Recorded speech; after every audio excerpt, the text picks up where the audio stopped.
Hey everybody, this is Modern Refugee. I know a lot of videos have been done on planting in 5-gallon pails, and I thought I'd do a quick video and show you guys how I do it. I've got my 5-gallon pails here in the back end of my truck, and I'm out here in the woods, and I'm getting some ground to fill these buckets up about half full. But I actually prep these buckets a certain way. Let me see if I can show you here.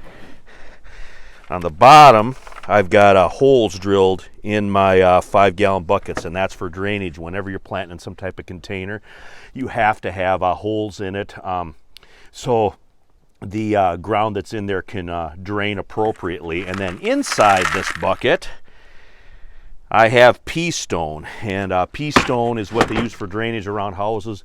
You can get it at any place that sells cement. So if you have a cement plant around your place, you can usually get a 5-gallon bucket of pea stone for $1 or $2. They are not going to charge you very much. Now I'm going to fill these up with my local ground, like I got right here, and then I'm going to top it off with a commercial potting mix on top, and that just helps loosen the soil. And if you get something that's like the Miracle Grow potting mix, it'll add a little fertilizer into it. And these buckets here are actually going to get cabbage put in them. I haven't done cabbage yet in pails, although I've done other stuff in pails. When I go back home after I got these all filled up the way I want, I'm going to show you how I put that potting mix in and I plant those cabbages in these pails.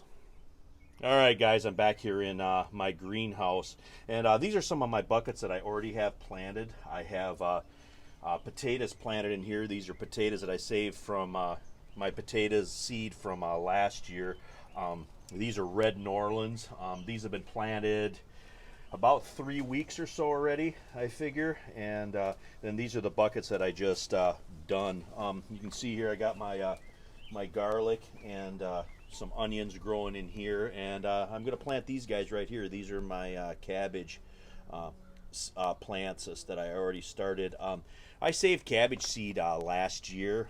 I saved quite a bit of cabbage seed, actually. It takes 2 years to save cabbage seed, and this is from the seed that I saved, so hopefully it's going to go good for me. Cabbage and potatoes are two of my most important crops that I grow here at my place because they're calorie dense. They got a lot of vitamins in it, and I can preserve both of them without electricity. So even the grid would go down. I have ways that I can preserve the potatoes throughout the winter. And of course cabbage can be fermented and made into sauerkraut. Again, don't need anything for that as far as the grid goes. Now to prep these buckets here, what I'm going to do is I'm going to put a couple shovels full of commercial potting mix on top of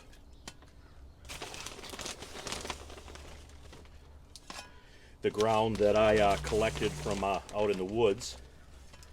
And when I got it about that full, I'm actually going to go down in and I'm going to bring some of that other ground kind of up in the center, and that kind of incorporates the bottom layer of this.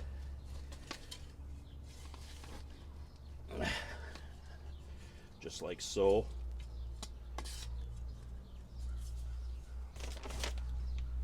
Then I'm going to plant a cabbage plant. Let's get you guys a nice one here.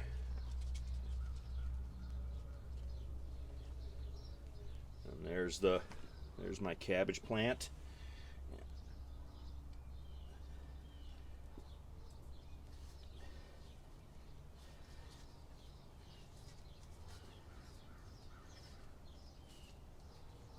And then we're going to give this just a little bit of water. And you always want to water a seedling when you're putting it in the ground like this, because then that kind of packs the roots down. There's no air spaces in there, so it can get full contact with the soil, so it can start drawing nutrition right away. And this guy right here, now this is where it's going to get weird. If you've never heard of this before, I got an earthworm here. This is a little baby night crawler, and I always try to put a couple of night crawlers in my buckets and in my beds, like with the garlic and stuff here. I got a couple of night crawlers in here, and I got night crawlers in these buckets. And what that does is a night crawler will aerate the soil, and it actually augments and puts nutrition back into the soil for the plants.